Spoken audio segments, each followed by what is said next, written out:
നമസ്കാരം. മാമ്പറ്റ അപ്പു മാഷ് അല്ലേ? ഇരിക്കൂ. വേണ്ട, നിന്നോളാം. എന്തായി പറയണേ? ഇരിക്കൂ മാഷേ. ഏഴിലക്കര അമ്പലത്തിലെ പാട്ടുപുര ഞാൻ പുതുക്കി പണിതു. കേട്ടു.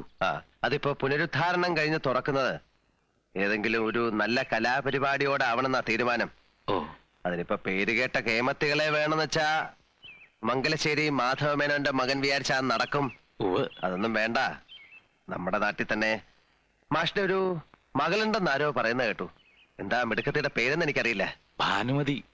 ഭാനു വിളിക്കും. ഓ, നല്ല പേര്. അപ്പോ അങ്ങനെ ഒരു തീരുമാനത്തിന്റെ പുറത്താ ഈ മൊശകോടന്മാരെ ഞാൻ അങ്ങോട്ട് അയച്ചത്. ക്ഷമിക്കണം, അവളൊന്നും എന്തോ ഇത്തിരി കടുത്ത ഭാഷയിൽ സംസാരിച്ചു എന്നറിഞ്ഞു. ക്ഷമിക്കണം. ചേച്ചേ, ക്ഷമ അങ്ങോട്ട് ചോദിക്കാനല്ലേ മാഷെ വിളിച്ചു വരുത്തിയത്.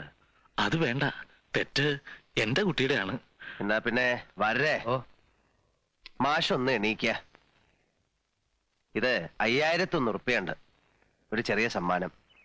തീയതി ഞാൻ അറിയിക്കാം. മോളുടെ ആട്ടം ഗംഭീരാക്കണം നമുക്ക്. പണം കണ്ടപ്പോ അച്ഛന്റെ കണ്ണ് മഞ്ഞളിച്ചു അല്ലേ? അങ്ങനെ എന്റെ കുട്ടി പറയരുത്. ദരിദ്രനാ ഞാൻ. കാശിന് ഗത്യന്തരമില്ലാത്തവനാ. കൈ നീട്ടാനായി ഈ നാട്ടിൽ ഒരാളും ബാക്കിയില്ല. എല്ലാം ശരിയാ. പക്ഷേ ഉള്ളിലെന്നും ഒരു ചിന്തയുണ്ടായിരുന്നുള്ളൂ. എന്റെ മോള് ഭാനു, അവള് വലിയ ആളാകുന്ന ഒരു ദിവസമുണ്ട്. അന്ന് നിവർന്ന് നടക്കാനാ ഞാനിപ്പോ നട്ടല് വളച്ചു പിടിച്ചിരിക്കുന്നതെന്ന്. അച്ഛാ, ഒന്നും എനിക്ക് അറിയാഞ്ഞിട്ടല്ല. കഥകൾ ഓരോന്ന് കേട്ടിട്ട് അയാൾ ഈ ജന്മം കാണാനുള്ള യോഗം ഉണ്ടാക്കല്ലേ എന്ന് പ്രാർത്ഥിക്കുന്നവളാ ഞാൻ. അതേ മനുഷ്യന്റെ അത് ഓർക്കുമ്പോഴാ. അയാളുടെ കാര്യം കളയു കുട്ടി. ഏഴിലക്കര അമ്പലത്തിലെ മൂർത്തിയുടെ മുമ്പില് എത്രയോ പുകൾപെറ്റ കലാകാരന്മാര് വന്ന് നൃത്തം ചവിട്ടിയ മണ്ഡപത്തില് അവിടുന്ന് തുടക്കം കുറിക്കാൻ കിട്ടണ യോഗം അതെന്റെ കുട്ടിയുടെ ഭാഗ്യാണെന്ന് കരുതണം.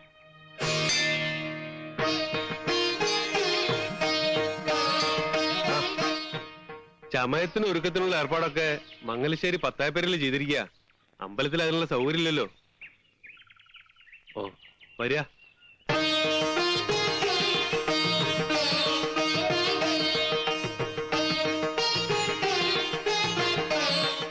വരിക.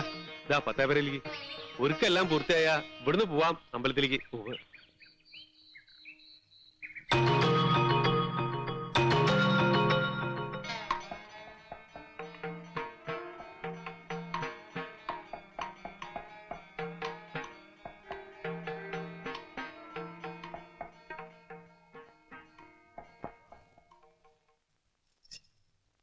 കഴിഞ്ഞില്ലേ ഒരുക്കങ്ങളൊക്കെ?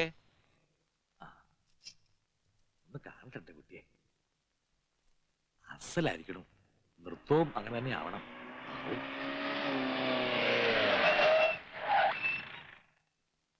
ഭാനുജി, നീലകണ്ഠൻ ഇങ്ങോട്ട് വാ കുട്ടി. എന്തത്ര വിശേഷിച്ച് കാണാൻ? നീ ആ പൂവൊന്ന് വേറെ എടുത്തേ. നീലകണ്ഠൻ വിളിക്കുന്നു. എല്ലാരും പൂമുഖത്തേക്ക് വരാൻ പറഞ്ഞു.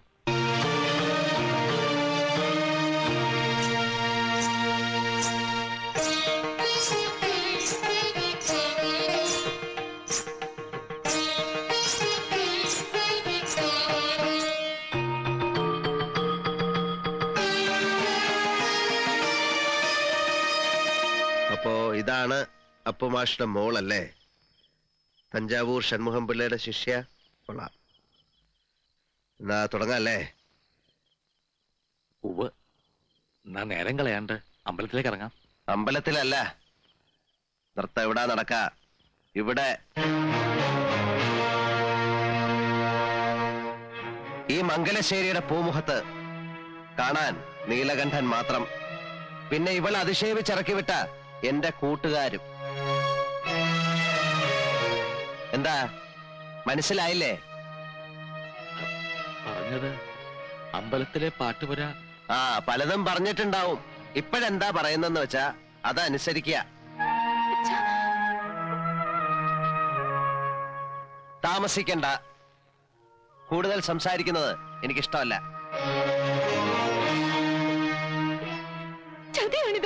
അതെ, ചതിയും കള്ളവും എല്ലാം ഞാൻ പ്രയോഗിക്കും. വേണ്ടി വന്ന കരുത്തും. എന്റെ വിജയത്തിന് വേണ്ടി. ചില കളികള് ഞാൻ ജയിക്കാൻ വേണ്ടി മാത്രമാ കളിക്കണേ. നിർബന്ധ ബുദ്ധി കാട്ടരുത്. പഠിത്തം കഴിഞ്ഞു വന്ന എന്റെ മോളുടെ അരങ്ങേറ്റാ ഇന്ന് നടക്കേണ്ടത്. അത് ഇങ്ങനൊരു ചുറ്റുപാടിൽ അലങ്കോലായാൽ മോളുടെ ഭാവിയെക്കുറിച്ച് ആദ്യമുള്ള ഒരച്ഛൻ പറയുന്നതാണ്. പ്രസംഗിക്കണ്ട. ഭാവം വളരെ ചീത്തയാണ്. സ്വരൂപം പുറത്തെടുക്കാൻ അവസരം ഉണ്ടാക്കണ്ട. നിങ്ങളുടെ ഭീഷണിക്ക് ഞാൻ വഴങ്ങിയില്ലെങ്കിലോ? നൃത്തം ചെയ്യാൻ എനിക്ക് വയ്യാന്ന് പറഞ്ഞാൽ? വയ്യാന്ന് നീ പറയില്ല. പറഞ്ഞ നൃത്തം മാത്രമാവില്ല, ഞാൻ നിന്നെ കൊണ്ട് ചെയ്യിക്കുക.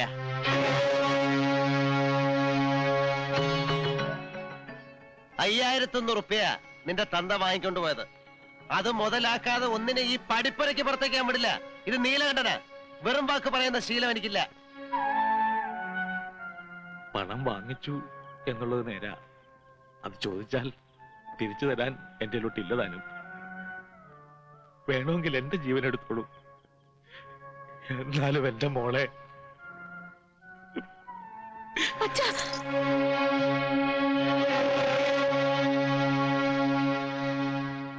ഞാൻ തയ്യാറാണ്.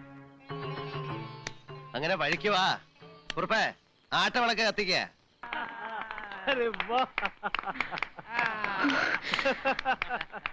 മതി മതി, ഇത്രയും മതി. മിടുക്കി, തകർത്ത് കളഞ്ഞു.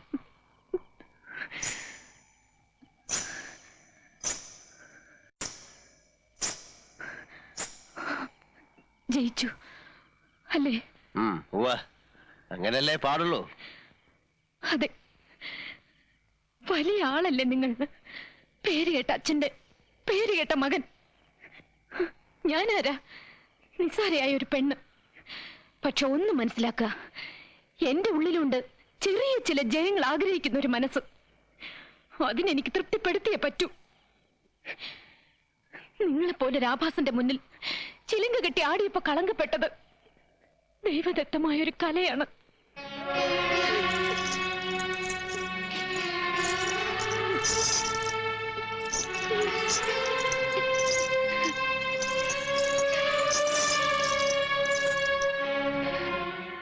എന്റെ കാലുകൾക്ക് ഇനി ഈ ചിലങ്ക ഇടാനുള്ള യോഗ്യതയില്ല.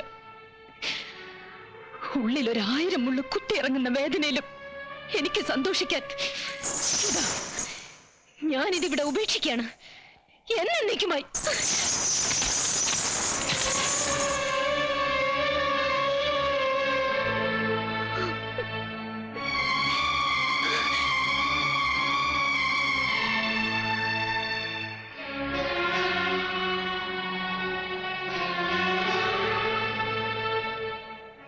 എന്തിനായിരുന്നു നീല ഈ ഒരു ശാപം കൂടെ ഏറ്റുവാങ്ങിയത്? ആ കുട്ടിയുടെ കണ്ണീന്ന് ഒരു തുള്ളി ഇറ്റ് വീഴുമ്പോ ഓർത്തോളൂ, അതൊരു പ്രളയത്തോളം പെരുകും. മംഗലശ്ശേരിയിലെ മേൽക്കൂരയ്ക്ക് ആകാശം മുട്ട ഉയരില്ല.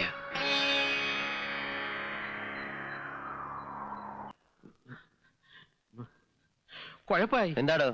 കല്ലൻ ചാക്ക് സിയെ ചെറിയാൻ പൊക്കി. ആരോ ഒറ്റിയതാ. മഫ്തിയിലാ വന്നേ. സർക്കിൾ ഓഫീസിലേക്കാ കൊണ്ടുപോയിരിക്കുന്നേ. ചെറിയാനല്ലെങ്കിലും നമ്മളോടത്ര സുഖത്തിലല്ലോ. നീ SI മധുനെ വിളി. തല്ലും ചവിട്ടും കിട്ടുമ്പോ അവനുള്ള സത്യം പറയില്ലേ? ഹലോ ഹലോ, പോലീസ് സ്റ്റേഷനല്ലേ? ഞാനാ നീലകണ്ഠൻ. SI അല്ലേ? ഓഹോ, സബ് ജയില. ശരി, അങ്ങനെയാ. റിമാൻഡില്ല, സബ് ജയില്. അവിടം വരെ പോണം. വണ്ടി റെഡിയാക്ക്. അവൻ കുറ്റം ഏറ്റിരിക്കുക. ചതയ്ക്കാൻ ഇനി 1 ഇഞ്ച് സ്ഥലം ശരീരത്ത് ബാക്കിയില്ല മുതലാളി. ഈ തടി പോക്ക. ഇനി ഇതുകൊണ്ട് ജോലി എടുത്ത് കഴിയാവും തോന്നുന്നില്ല. എന്ത് സഹായത്തിനും ഞാൻ പുറത്തുണ്ട്, പേടിക്കണ്ട. എന്നങ്ങനെ ഒരു വാക്ക് പറഞ്ഞുകൊണ്ടായില്ലോ സാറേ. പിന്നെ വളച്ചു കെട്ടാതെ കാര്യം ഞാനങ്ങ് പറയാം. ഒരു തുക കൈ കിട്ടണം. പെണ്ണും പിള്ളേരും പട്ടിണിയായിരുന്നല്ലോ. എന്താ വേണ്ട? 5 ലക്ഷം. ഇതിലൊരു പേശൽ വേണ്ട. എന്റെ അളിയൻ വരും, തുക അവന്റെ കിട്ടണം. അതിനെന്തെങ്കിലും മാറ്റം വന്നാ ഉള്ള സത്യം കോടതിയിൽ തുറന്നു പറഞ്ഞ് ഞാൻ തടിയൂരി എടുക്കും. ഈ 5 എന്നൊക്കെ പറയുന്നത് മുതലാളിക്കൊരു തുകയാണോ? ഏറ്റു.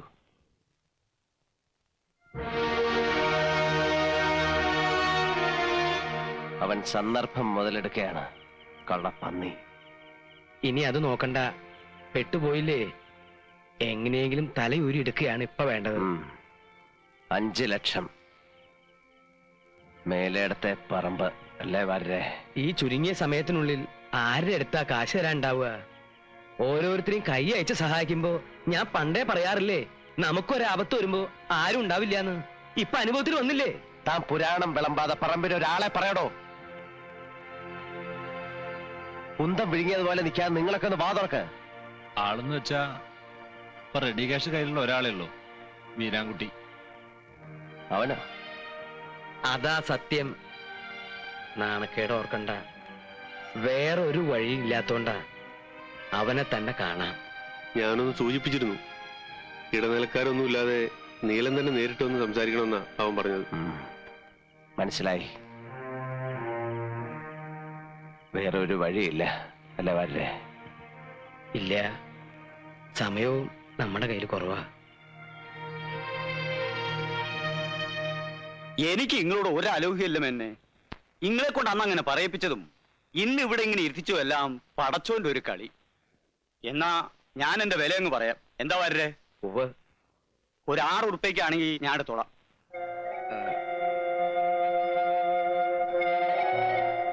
വീരാൻകുട്ടി, അത് വല്ലാണ്ട് കുറവല്ലേ? സെന്റിനൊരു... എനിക്ക് കൂടുതലൊന്നും പറയാനില്ല. സമ്മതമാണെങ്കിൽ കച്ചവടം ഉറപ്പിക്കാം. ഫുൾ ക്യാഷ് ഇപ്പൊ തന്നെ കൈത്തരും. വീരാൻകുട്ടി മുമ്പ് പറഞ്ഞത്... മുമ്പ് പറഞ്ഞാലേ നിങ്ങൾ മാറ്റിയില്ലേ? അതിൽ കൂടുതൽ വില ഞാൻ കാണുന്നില്ല. വരേ? ഓ, അത് ഉറപ്പിച്ചോളൂ. നീല പറഞ്ഞ പോലെ ചെയ്യൂ. എന്നാ അങ്ങനെ തന്നെ. വാപ്പാ, അതിങ്ങോട്ട് എടുത്തോളി. ഫുൾ ക്യാഷാ. അതാ വീരാൻകുട്ടിയുടെ കച്ചവടം. എഴുതിക്കിലോ അളക്കിലോ ഒക്കെ നമുക്ക് വഴിയെ നടത്താം. എന്താ വരേ? വാപ്പാ, നിങ്ങൾ തന്നെ അത് മേനോൻകുട്ടിയുടെ കയ്യിലങ്ങോട്ട് കൊടുത്തേക്ക്. വരേ?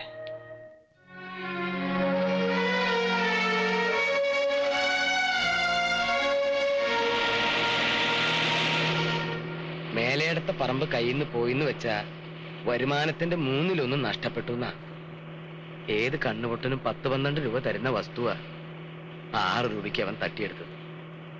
പോട്ടെ വരേ, അങ്ങനെ നഷ്ടപ്പെട്ടത് എന്തെല്ലാം ഉണ്ട്. വരേ, ഞാൻ എന്താണോ ഇങ്ങനെ ആയിപ്പോയത്?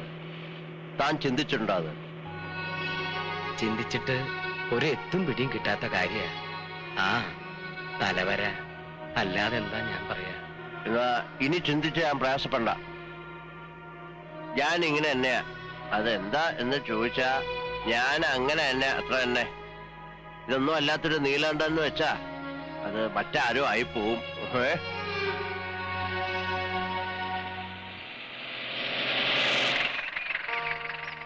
എങ്ങടാ മാഷേ?